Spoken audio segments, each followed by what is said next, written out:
ഇന്ന് നമുക്ക് നല്ല അടിപൊളി ടേസ്റ്റിലൊരു റവ ഫിഷ് ഫ്രൈ ഉണ്ടാക്കിയെടുക്കാം. ചോറിൻ്റെ കൂടെ ഇത് ഭയങ്കര ടേസ്റ്റിയാണ് കേട്ടോ. ഞാനിവിടെ മീനായിട്ട് നെയ്മീൻ എടുത്തിരിക്കുന്നത്.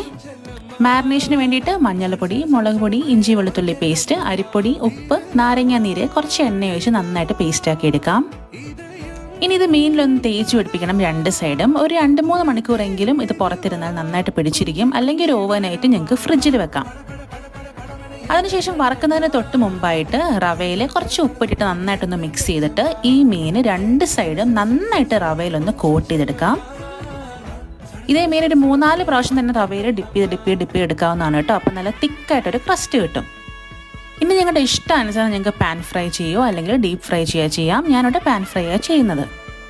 സൂപ്പർ ടേസ്റ്റാണ്. അവസാനം കുറച്ച് നാരങ്ങാനീരും കൂടെ ഞാൻ കഴിച്ചു കഴിഞ്ഞാൽ അടിപൊളിയാണ് കേട്ടോ. നല്ല സോഫ്റ്റാണ്, പുറത്ത് നല്ല ക്രിസ്പി ആയിട്ടുള്ള സൂപ്പർ ഫിഷ് ഫ്രൈ.